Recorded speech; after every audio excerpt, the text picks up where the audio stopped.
네, 여러분 안녕하세요. 발상법 첫 번째 시간 시작하겠습니다. 저번 시간까지 저희가 발상을 시작하기에 앞서서 우리 안에 내부에 오랜 시간 동안 축적되어 온 고정관념이라는 것이 있다라고 하는 것을 자각하고 발상을 할 때, 그리고 인사이트 추출을 할 때 스스로를 한번 자기 점검해 보자라는 골자로 말씀을 드렸습니다. 우리가 언제라도 그 깊은 고정관념에 빠질 수 있다는 스스로의 자각을 가지고 발상법 시작해 보도록 하겠습니다. 오늘 첫 번째 발상법의 제목은 바로 이겁니다. 우리 업의 작은 굴레를 벗어나라. 버즈 아이뷰를 가져라. 보통 발상의 처음부터 시작을 해보죠. 보통은 저희가 회사에서 일을 하거나 본인이 혼자 어떤 기획을 할 때 가장 먼저 출발하는 것이 제품의 특징부터입니다. 제품의 특징부터 시작하는 게 나쁘다는 건 아니고요. 그게 어찌 보면은 지금까지 우리가 가장 안전하다고 생각했던 길이고 또 효율적인 길이었다는 것을 부인할 수는 없을 겁니다. 다만 이제 제품의 특징이나 서비스의 특징부터 시작하는 것은 태생적인 문제점이 좀 있는데, 그게 바로 뭐냐면 고객의 입장에서 이 사안을 바라보는 것을 조금 방해한다는 점이죠. 따라서 우리 업의 작은 굴레를 벗어나라 라고 말씀드린 거는, 우리가 너무나 사랑에 맞이하는 우리의 제품과 서비스를 객관적으로 바라볼 필요가 있다라는 말씀을 드리는 거예요. 그리고 경쟁자라고 하는 관점도 우리의 그 마켓쉐어를 정말 지금 당장 나누고 있는 우리의 주 경쟁자들 뿐만이 아니라 좀 더 동심원을 여러 개 그려서 경쟁자의 동심원인 거죠. 첫 번째는 직접 경쟁자, 그 다음에는 간접 경쟁자, 그 다음번에는 아주 다른 카테고리지만 고객의 니즈를 해결해 줄 수 있다라는 조짐이 보이는 그 부분까지를 다 경쟁자로 생각을 해봐야 된다는 겁니다. 이게 그냥 가정이 아니라 고객은 이미 그런 세상에 살고 있기 때문에 라는 것이 이 어프로치의 핵심인데요. 버즈아이 뷰가 이 부분을 이야기합니다. 버즈아이 뷰, 여러분 다 아시다시피 새처럼 높이 올라가서 세상을 내려다보는 것을 말합니다. 그렇게 내려다보면 뭐가 보이죠? 좀 더 넓은 시야가 보이고, 그 다음에 나뿐만이 아니라 나를 둘러싼 환경이 보이고, 그리고 내가 주목했던 고객의 작은 니즈가 보이는 게 아니라 고객의 삶과 라이프 스타일이 보이게 되는 겁니다. 그래야 우리가 우리 업은 뭐 예를 들어서 가구를 만드는 업이야, 우리가 요번에 팔아야 될 품목은 새로 나온 의자야 라고 하는 그 제품을 만든 메이커 입장에서의 뷰가 아니라, 이 의자가 어떤 식으로 고객의 니즈를 해결할 수 있는지, 또 의자를 둘러싼 생태계는 어떤지, 그리고 의자 말고 고객의 니즈를 해결해 줄 수 있는 요소들은 없는지까지 전체로 볼 수 있게 되는 것이 중요하다는 거죠. 발상에 중요하다는 겁니다. 그러면 왜 이렇게까지 해야 할까요? 우리 제품을 잘 만들었고 그 고객이 좋아할 만한 요소를 다 집어넣고 또 이 제품을 만들 때 니즈도 다 반영을 했다고 우리가 생각을 할 수 있지 않습니까? 하지만 꼭 이렇게 버즈아이 뷰를 봐야 되는 이유는 크게 세 가지입니다. 첫 번째는 우리 제품이 가진 강점을 경쟁사가 가졌다고 선언할 수도 있고요. 두 번째는 그 강점이 이제 더 이상 고객한테 중요한 강점이 아닐 수도 있습니다. 세 번째는 우리가 가졌다고 주장하는 그 장점이 이미 우리와 전혀 다른 카테고리에 의해서 선점되었거나, 그리고 이미 수용된 강점일 수도 있다는 거죠. 뭐 아주 간단한 예를 들면은 극장과 OTT 같은 게 있겠죠. 극장과 OTT는 사실은 예전에는 이렇게까지 근접한 비즈니스 도메인은 아니었던 것 같아요. 하지만 이 OTT에서의 그 어떤 그 컨텐츠의 생산력이나 파워가 커지면서 이 극장과 거의 대등한 수준의 경쟁력으로 올라와 버린 겁니다.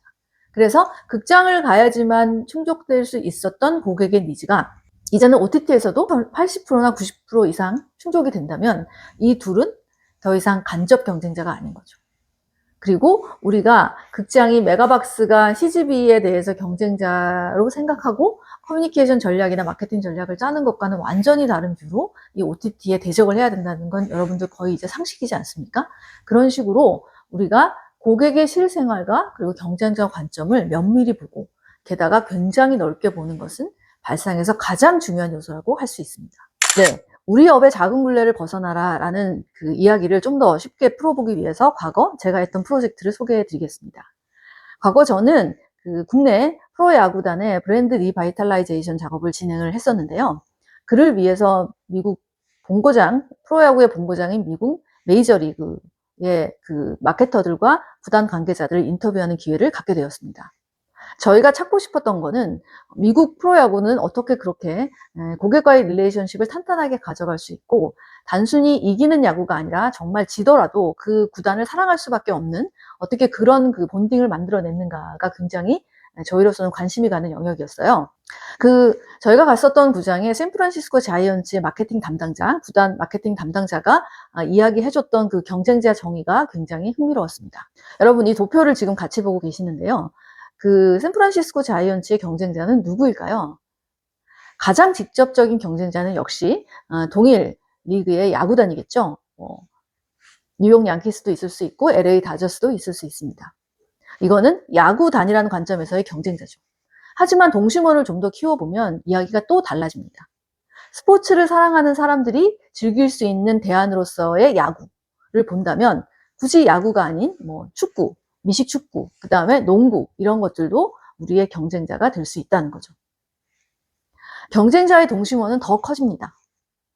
여러분도 보셨겠지만 결국은 타임쉐어, 내가 일하고 먹고 자고 하는 시간을 제외한 나의 어떤 취미와 나의 삶의 엔터테인먼트를 위해서 할애하는 시간을 나눈다는 측면에서는 샌프란시스코 자이언츠의 경쟁자가 디즈니의 테마파크도 될 수 있고 오페라도 될 수 있고 뮤지컬도 될 수 있고 연극도 될 수 있고 심지어 닌텐도 같은 게임기도 될 수 있다는 거죠. 그리고 여기에 또 하나 또 활용점정의 생각은 바로 이 구단, 즉 이제 미국 같은 경우는 구단이라 하더라도 그 마케팅 담당자가 구단으로 오게 하는 것을 담당하는 담당자도 있을 것이고 또 이제 시청률, 우리 구단이 예를 들어서 어떤 다른 구단과 경기하는 것을 보는 시청률이 올라가는 것을 담당하는 담당자도 있겠죠. 어쨌든 이 마케팅을 접점해서 하는 담당자 입장에서는 우리 구단의 TV 중계까지도 경쟁자가 될 수 있다고 생각을 한다는 겁니다. 즉 TV 중계에서 볼 수 없는, TV 중계에서 경험하지 못하는 것을 이 샌프란시스코 자이언츠의 구장이 와서 경험할 수 있게 하는 것이 그들의 미션이라는 거죠. 여러분, 경쟁자의 동심원만 그려봐도 각각의 경쟁자를 향한 우리의 마케팅 전략이 얼마나 바뀔 수 있는지가 떠오르실 겁니다. 여러분, 이 경쟁 관계를 보면서 어떤 생각이 드세요? 만약에 샌프란시스코 자이언츠가 본인만의 강점이 뭔지부터 아이데이션을 했다면 절대 볼 수 없는 고객의 리얼 라이프랄까? 그런 게 보이는 것 같아요. 즉, 야구장에 오지 않으면 그들은 무엇을 할까라고 하는 리얼 월드를 보게 되는 거죠. 그래서 샌프란시스코 자이언츠가 이렇게 우리 업의 작은 굴레를 벗어나서 전체적인 조감도를 보고 나서 그들이 세운 전략은 그 전에 시각에서 보던 전략과 달랐습니다. 일단 고객의 여정, 엔터테인먼트라는 관점에서 보면은 예를 들어 디즈니의 테마파크를 보자고요. 그들은 티켓을 파는 그 경험부터 시작해서 디즈니랜드로 들어오는 그 입구에서의 경험, 그리고 들어와서 그들이 즐길 거를 제공하고 볼 것을 제공하고 또 먹을 것을 제공하고 하는 그런 어떤 전략들이 완전히 야구단에서 기존에 했던 거랑은 다른 고차원적인 거지 않습니까? 그래서 야구 구단 입장에서는 그저 티켓은 어차피 좌석을 배정해야 되니까 파는 거고 야구장에서는 당연히 야구 보는 거니까 다른 거는 신경 안 써도 되고 이런 관점이 이제 서서히 사라지게 되는 거죠.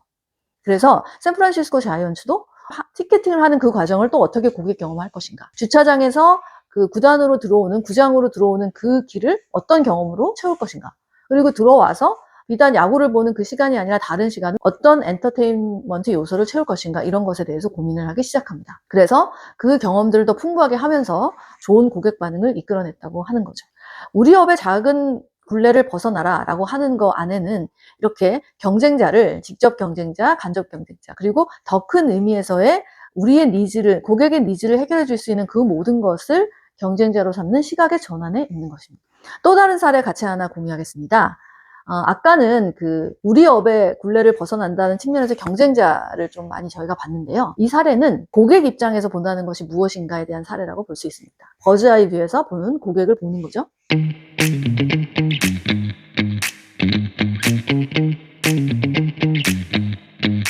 삼성 비스포크, 가전이 아닌 주방과 거실 인테리어로 접근하다. 여러분 잘 아시다시피 삼성전자와 LG전자는 백색 가전 부분에서 숙명의 라이벌입니다. 백색 가전으로 불리는 이 시장에서 왠지 LG가 삼성보다는 반보 앞선 행보를 계속해서 보이고 있던 것이 역사적인 레코드인데요. 그 시장에서 삼성전자의 일대 반격이 있었던 사건이 하나 있습니다. 삼성전자가 벌인 이 싸움의 근간은 제품과 제품의 경쟁 구도를 제품과 더 큰 아젠다의 싸움으로 치환했다는 데 있습니다. 즉, 삼성 냉장고가 좋냐, LG 냉장고가 좋냐, 절전 효율이 뭐가 더 낫냐, 그리고 그 판넬이 얼마나 두껍냐, 또는 정수 기능이 있느냐 없느냐라는 제품 스펙 간의 경쟁에서 벗어나서, 물론 이 제품 스펙 간의 경쟁에서 삼성전자가 살짝 뒤처지긴 했죠.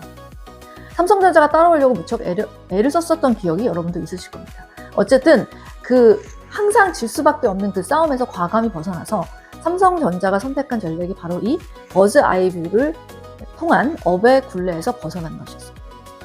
사실 LG전자나 삼성전자의 입장에서 보면은 그들의 세상에는 냉장고 자체, 텔레비전 자체, 세탁기 자체가 굉장히 소중하고 가치 있겠죠. 하지만 한 걸음 떨어져서 고객 입장에서 보면 그들 역시, 그 제품 역시 우리의 거실을 채우는 하나의 그 요소이고 주방을 편리하게 만드는 도구일 뿐입니다. 삼성이 여기서 착안한 거죠. 우리가 제안하는 백색 가전은 단순히 냉장고 하나나 TV 하나를 그 거실에 놓는 것이 아니라, 특히 이제 냉장고 쪽을 보면은 여러분이 추구하는 그 부엌의 키친의 추구미에 어울리는 상품을 제안하겠다. 컬러나 디자인이나 여러 가지 감도에서 당신이 어울리는 것을 당신의 취향에 맞게 딱 선택하라 라는 제안으로 바꿔버립니다. 즉, 제품이 아니라 공간 전체를 세일즈하는 전략으로 바꾼 거죠. 이것이 바로 삼성이 오랜 숙적 LG에 날렸던 어찌 보면 가장 아픈 펀치였다고 생각이 듭니다. 왜냐? LG가 그 이후에 이 요소들을 따라했거든요. 항상 LG가 먼저 제안하면 삼성이 팔로워처럼 했었던 시장에서 그 위치가 뒤바뀐 사건인 겁니다. 이게 버즈아이뷰로 찾은 그런 강점이 훨씬 더 강한 임팩트를 주는 이유는 경쟁자로 하여금 그 다음에 내놓는 작은 가치 제한을 약간 볼품없게 만든다는 데 있어요. 이 비스포크 라인이라고 하는 공간 전체를 고객의 가치에 맞게 디자인해주는 가전이라고 하는 큰 가치를 삼성이 던진 이후에 LG가 오브제 컬렉션이나 등등으로 해서 제품의 스펙을 보다 고도화시키고, 또는 제품의 스펙을 그들이 넘어선 어떤 것을 제안하더라도 워낙에 큰 아젠다를 삼성이 던졌기 때문에 LG가 던지는 화두가 예전만큼의 임팩트는 없었던 것이 사실입니다. 그 시기에 그래서 삼성 비스포크의 경영 성과도 이 표와 마찬가지로 굉장히 올라갔다는 것을 결과로서 볼 수가 있죠.